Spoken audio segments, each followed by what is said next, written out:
Welcome to Boracay, or rather, welcome back to the country's most popular beach destination, which only reopened recently in October after so many months of being cut off to tourists. In this two-part series on Boracay, we'll show you our preferred way to travel safely and worry-free to the island without compromising comfort and luxury. We'll fly with the world's best private aircraft and stay at two of Boracay's most secluded and expansive resorts. Plus, we'll see how the rest of the island is adjusting to the new normal with strict health protocols that help keep visitors safe and Boracay COVID-free. So join us for the new normal in Boracay. I'm David Celdran. This is Executive Class.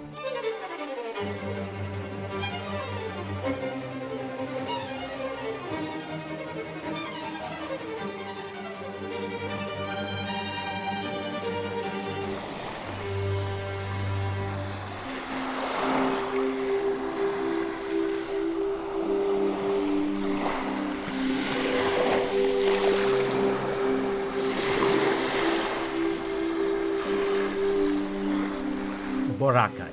Just saying it brings back many wonderful memories in one of the world's most breathtaking beaches and some of the Philippines' most beautiful resorts.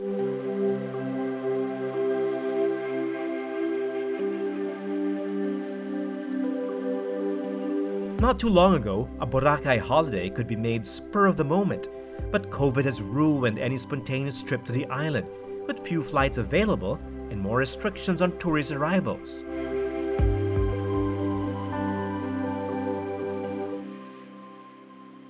I've been doing a lot of flying for executive class in the past 15 years, perhaps too much flying, and that's why it's hard to believe that this is the first time I'm traveling in almost a year because of the pandemic.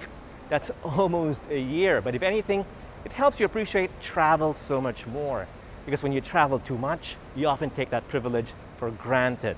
Well, this is going to be really exciting. It's like flying for the first time.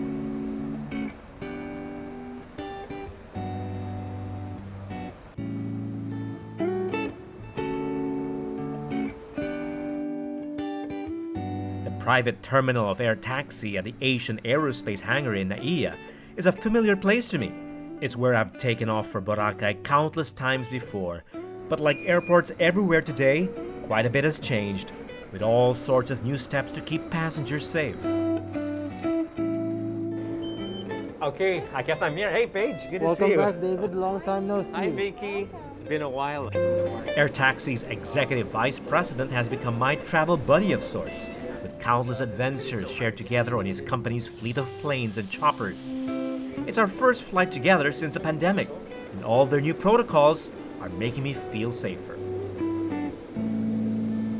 We've always been proud that flying private, you can avoid any health risks, and even from the slightest cold to a very severe fever, flying private helps you mitigate that risk because you get to choose the people you're with. And of course, the technology inside the planes, they have this thing called the fresh air system, especially for the Gulf Streams, which flushes out air every few minutes.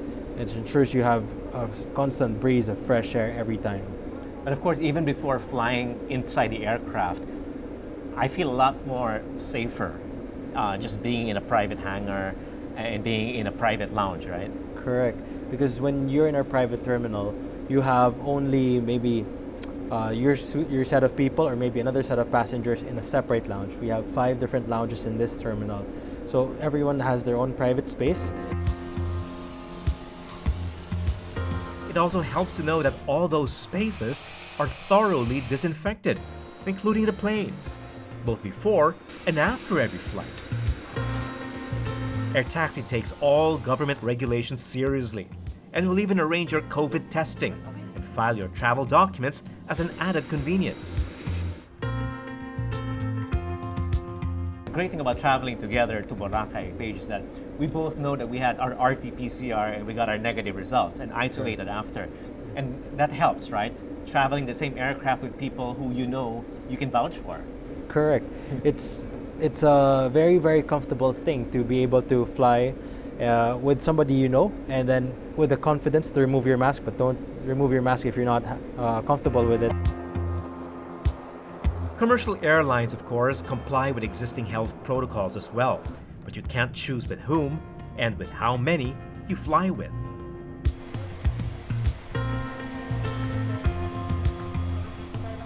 Flying private also cuts the waiting time spent in the terminal or lining up for boarding, which increase the risk of infection. This is really exciting. I must say it's great to fly again, especially if it's a Gulfstream jet. This is the creme de la creme, the gold standard of private jets. Hello. Okay, one more safety check.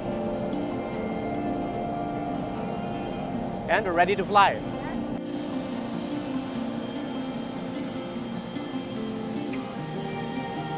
The G150 can take up to 8 passengers comfortably, and still with enough space to avoid close contact with each other, if ever that scares you.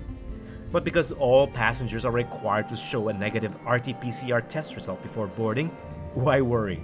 And since the aircraft is private, masks are optional.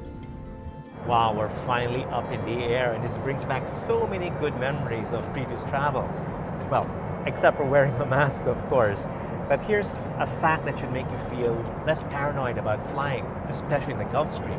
You see, Gulfstream has a unique fresh air system that pumps out air inside a cabin about every 2 minutes. That apart from a state-of-the-art filtration system. So nothing to worry about.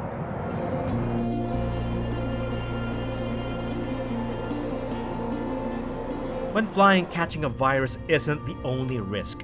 So is the weather. Gulfstreams have the best safety record, plus the aircraft design and its ability to climb higher than others assure you of a smoother flight. Wow. It's a bit too early for drinking, but since it's my first flight in almost a year, I guess it's time to celebrate, right? Sure. Thank you. I'll just have a bit. It's much faster to get to Boracay these days, with less traffic in the air and on the runway. We made it from boarding to disembarking in just about 45 minutes.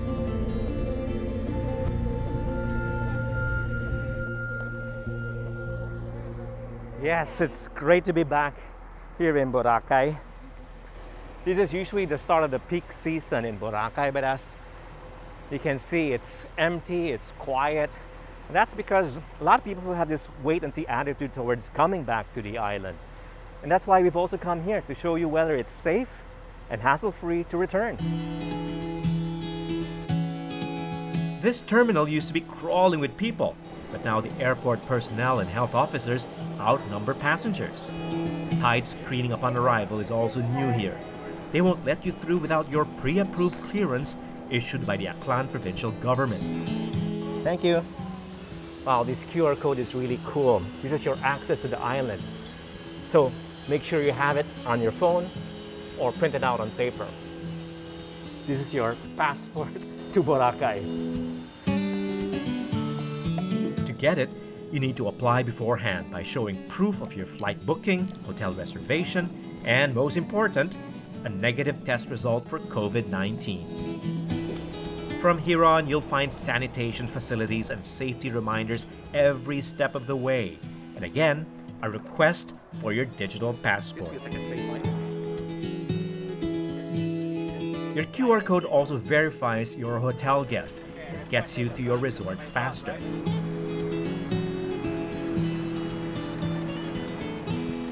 But before getting there, you'll need to hurdle a few more screening procedures.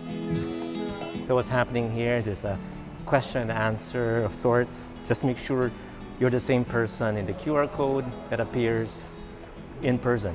Rather than be annoyed by all the screening, just remember that this is why Boracay has managed to be COVID-free so far.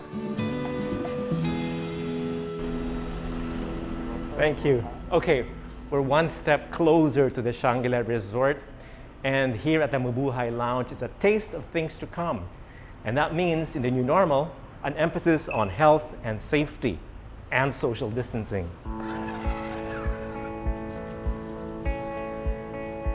To increase monitoring, all the passenger lounges away from the terminal have been closed, except for the Shangri-Las, which is right on the jetty. All other visitors need to wait and queue for their ride at the port. It's good to see that they're strictly practicing social distancing even in the public boats.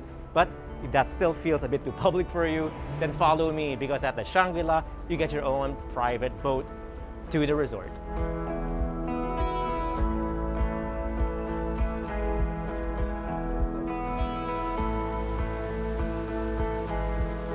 A sea craft all to yourself or your group is one of the advantages of staying at the Shang during the pandemic. More so since their speedboat takes you straight to the resort without any land transfers in between. This is really cool. This is not just my first time to fly in almost a year. It's also my first time to see the beach. Even more startling is a view of the island from the sea. The iconic stretch of white sand, without people at midday. No doubt, a reminder that Boracay is only beginning to reopen to tourists.